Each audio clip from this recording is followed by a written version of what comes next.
Indeed it is. Do not adjust your set. It is Tampa Bay, the team in red. It's getting better wrong. and better. Did I say that the Bucks were setting the pace, but it was St. Louis's pace a quarter ago? Not that I recall, but okay, if you say you did. Tampa Bay don't do this, but have had to. Not always, and I think it's absolutely the right thing to do. And what you see happening right now, too, is Keyshawn Johnson is taking Todd Light and Dexter McLeon apart. Yeah. And Sean King is making just enough time for himself back there to be able to find Johnson. I mean, he's all alone on the first touchdown. He was pretty much alone on the second touchdown, too. And what's going to be really bad is if King starts getting to the point where you can just throw the ball up to Keyshawn and let him go get it, which is what Vinny Testaverde used to do a lot in New York, and what you do, say, with Randy Moss and those kind of big receivers. You know, this has opened up so many things for Tampa. They're going to their tight end. Work done, obviously. Like I said, he's still playing out of his skull. You know, it's a really impressive offensive performance, and it's what we've said a number of times through the season we'd like to see Tampa do. Why not? Exactly. Give it a go. And we saw from those stats there just a few minutes ago is that St. Louis will concede points, and that's got to be a real worry for them. Well, they're averaging 29 a game, and then Tampa's already got 24. And, you know, as we said before the game, if Tampa usually figure if they can score more than 17, especially at home, they're going to win. Yeah. And St. Louis have their work cut out for them now, and I don't like to see them sort of conceding at the last minute of the game, even though they only have one timeout. Yeah, not pretty at all. That wasn't there. But this game is certainly, as Mike pointed out, they're living up to its billing. Absolute thriller. Tampa Bay, St. Louis, second half when we get back from the break.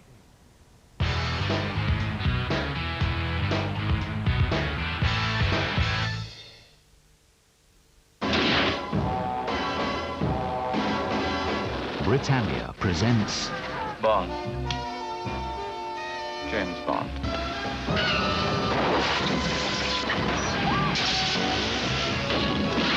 Order the first video in the James Bond collection now for only $14.99, and we'll send you 3 more videos absolutely free. The James Bond collection brings you all the action, adventure and romance from Britain's most secret agent. Call 08705 100 525 now, and we'll send you your first 4 007 classics. Your only commitment is to buy a further 6 videos from the James Bond collection at the same price of $14.99. Dry martini, lemon peel, shaken. Shaken? Shaken. Shaken, but... Not stirred. Oh, that's stirred, not shaken. That was right, wasn't it? So, call 08705 100 525 now. The new phone bar is fast and fun, and it's the easiest way to talk to exciting new people. You can swap messages or connect live for a private chat with anyone in the bar you like the sound of. With up to 240 people on the line right now, you're sure to find someone to interest you. Give it a try now and find out for yourself on 09069 121 131. That's 09069 121 131.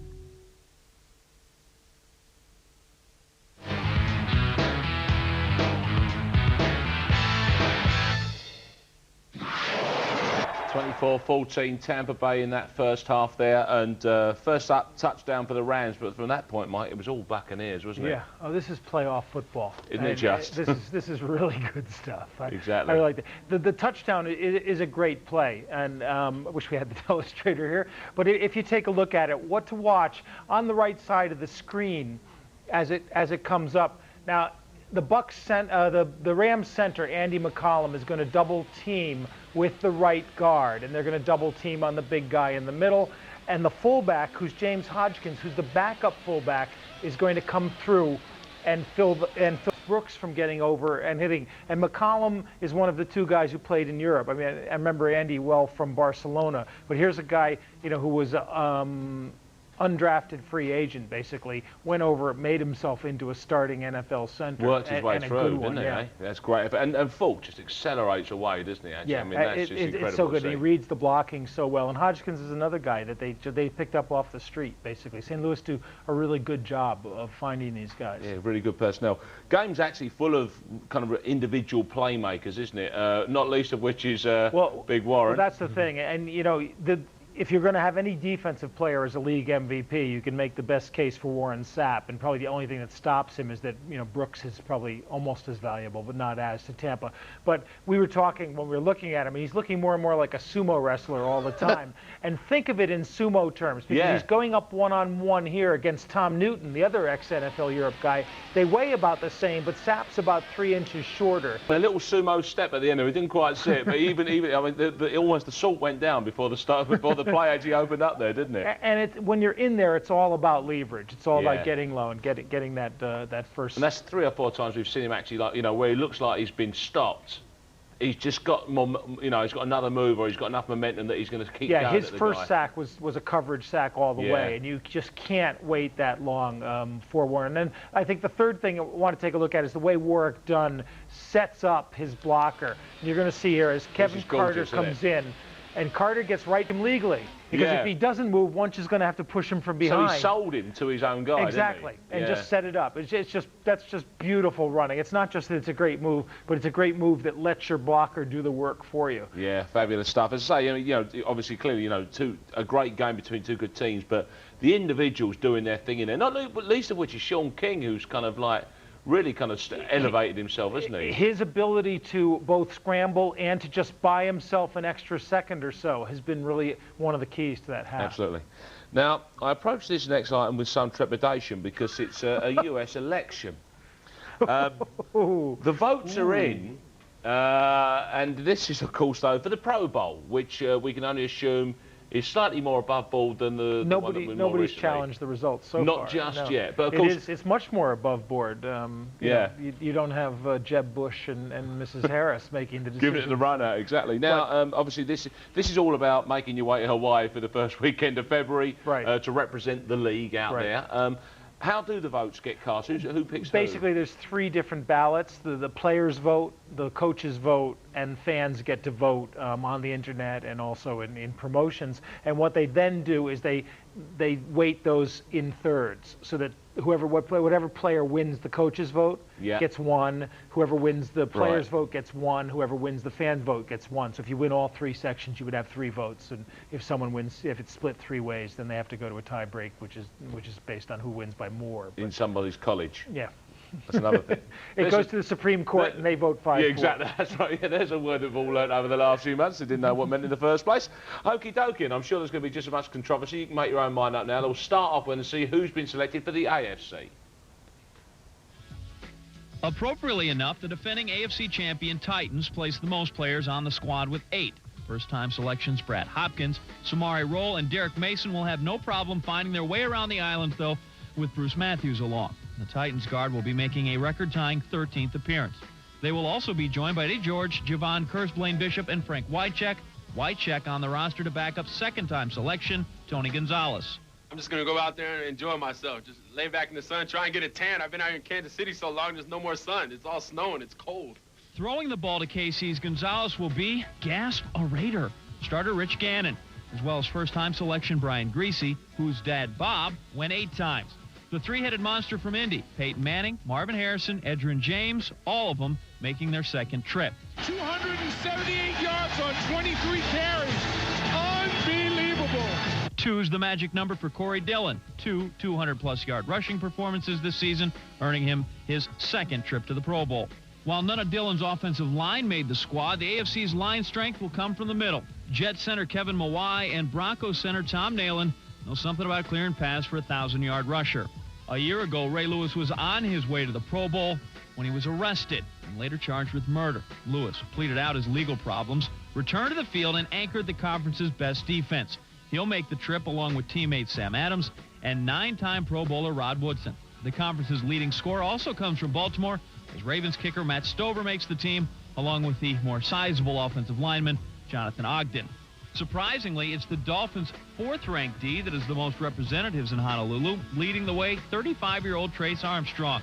A conference-leading 16.5 sacks helped pave the way for the 12-year veteran's first selection. He will be joined in the starting lineup by fellow defensive end Jason Taylor and cornerback Sam Madison. Free safety Brock Marion, special teamer Larry Izzo make the squad as reserves. And what Bruce Matthews is to the offense, Junior Seau is to the defense. Now a 10-time Pro Bowler Sale will be joined by the Chargers' other defensive weapon, Darren Bennett, the AFC's leading punter. AFC selection, and of course they'll be led, as indeed the NFC, by the winning conference coach as well in Honolulu there. So we've seen a whole bunch of guys there, Mike. We can now see who's actually got the leading votes as well as our starting lineup. What's your feelings about this selection then? It's a pretty good one. Offensively, there's not a whole lot to argue with there. You might want one of the Smiths in at wide receiver, but otherwise, that's a pretty good lineup. I can't really argue with anything in the offensive lineup there. Go for them. How about your D? The Miami guys have a lot of sacks at defensive end. Yeah. But Armstrong is primarily a pass rushing defensive end and doesn't play every play. Ray Lewis had a great season. So did Sam Coward, who's his backup from Buffalo. Rod Woodson had a tremendous season too at free safety. He's really gone in there. And Darren Bennett, the Aussie punter.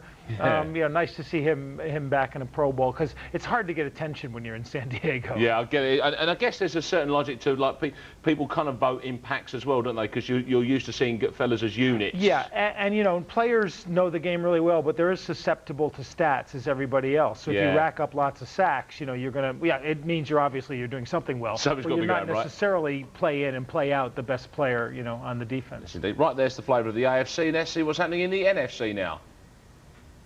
Of the 21 first-time starters on this year's NFC roster, perhaps nobody meant more to their team than Dante Culpepper has to the 11-3 Vikings.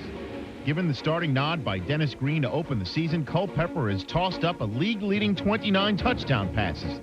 The lion's share of those passes going to Pro Bowlers Randy Moss and Chris Carter, while guiding the Vikes to the top of the NFC. I don't really know what to expect yet. I'm just hoping it's going to be a lot of fun. I'm very excited about it, and just glad to be a part of the whole thing. Of course, Robert Smith made it too. He's only the NFC's leading rusher, and he'll be joined by first-timers Matt Burke, Corey Stringer, and Robert Griffith to bring the Vikings total to an impressive 7 Pro Bowlers, only to be outdone by their rivals, the Buccaneers, and a couple of ex-mates. Former Viking Randall McDaniel makes his record 12th straight start and is joined on the opening line by another Minnesota cast-off, center Jeff Christie. Mike Allstott and kicker Martin Gramatica make up the remainder of Tampa's offensive contribution, while starters Warren Sapp, Derek Brooks, and John Lynch, along with reserve Donnie Abraham, represent the Buccaneer defense. Tampa's Monday night opponent, the Super Bowl champion Rams, they will send a portion of their league-leading offense to Hawaii. Marshall Faulk's league-high 19 touchdowns earned him the starting running back spot, and Isaac Bruce, who leads the NFC in receiving yards, he grabs the remaining starting receiver slot.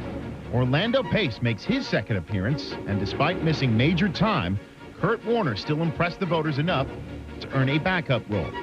The 49ers have had a dreadful season, but that doesn't mean that they won't have any Pro Bowlers in Hawaii. 3 first-time selections for them, including quarterback Jeff Garcia, who's thrown over 3,600 yards in the air.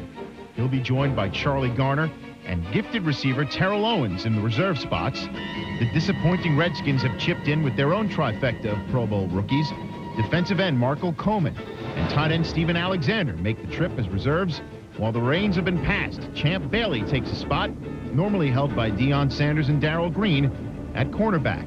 The NFC East leading Giants send Jesse Armstead to the game for the 4th time as a starting linebacker.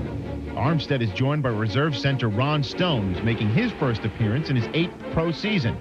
The second-place Eagles send only one offensive player, and it's not Donovan McNabb. First-timer Chad Lewis, starting tight end. Defensively, the Eagles are led by starters Hugh Douglas, second in the NFC in sacks with 15, and Troy Vincent, the team leader with 5 interceptions. They'll also send Jeremiah Trotter as a reserve linebacker. How about the Saints defense? Well, Leroy Glover, the NFC sack leader with 16, is making his first start at lineman. He's accompanied by starter Joe Johnson at defensive end and reserve Keith Mitchell, who's backing up the outside linebacker position for his first appearance in the Pro Bowl.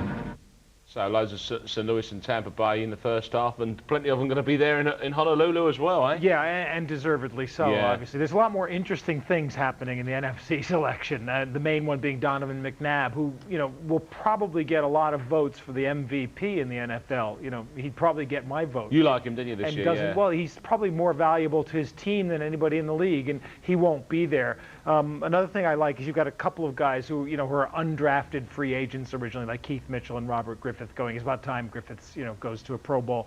And Jeff Christie and Randall McDaniel, the two guys who went from Minnesota to Tampa, are both starting. But Christie's backup is going to be Matt Burke, who is, who the guy who took his place in Minnesota, the Harvard man. Randall McDaniel, I'm not sure if Ron Stone actually shouldn't really be starting. He had a great season at guard for the Giants. And wide receiver, Randy Moss and Isaac Bruce ahead of Chris Carter and Terrell Owens. I mean, that's just a tough four to draw a line between. Yeah, exactly. How about it? Orlando Pace has had a pretty good year, but I think Jonathan Ogden this year has sort of established himself as the best tackle. And Mike Allstott, as the fullback, I'm not convinced. I mean, he didn't have a great season. He's not a pure fullback in the sense of doing the blocking. He's kind of a tweener. There's other guys out there who may be doing a better fullback job. And defensively, our old buddy Leroy Glover in there, no surprise. Warren Sapp, no surprise. The defensive MVP, certainly, of the league. Darren Sharper, the Packers, didn't have a great year last year. Had a really good one. And in previous years, I've said, that at one point, I think 2 seasons ago, I didn't think John Lynch, was even was the third best strong safety in his conference. But he really has proven himself to be the best strong safety. Picked his game up so much. He's been playing with a separated shoulder. I mean, exactly. So you can't knock that, can you? Exactly. Yeah, 1.5 arms. Yeah. And I guess you might even say that. I mean, I don't know, pound for pound or player for player, the NFC looks perhaps a bit more star-studded. I mean, I don't know if that's a coincidence or not. Or certainly defensively, yeah. Offensively, maybe so. But you've got an awful lot of offensive firepower over on the AFC side. There you go. That's to look forward to at the beginning of February. That's when, of course, the Pro Bowl will take place in Hawaii. Tough luck, eh? Such is life. 10-point lead it is for the Bucks when we come back after the break in Tampa Bay.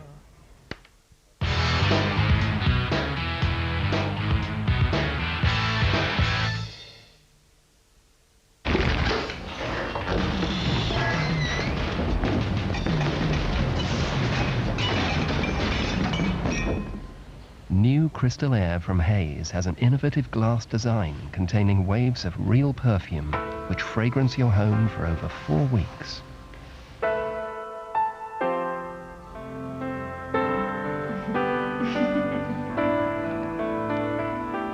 Hays, fragrances that change your world. If you're single, or even if you're not, you'll always be welcome at the Singles Bar. People call in every day looking to chat, get a date, or perhaps something more. You'll find the Singles Bar on 09069 12 13 12. And we have thousands of callers every day looking for fun. So why don't you join them on 09069 12 13 12. Call us now.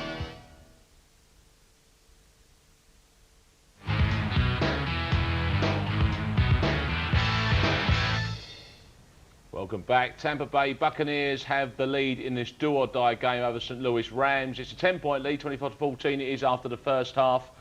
It's a big game for both these teams. It's got to be 1-1. So let's go and rejoin our commentary team then, once again, of Dan Fouts, Dennis Miller and Al Michael.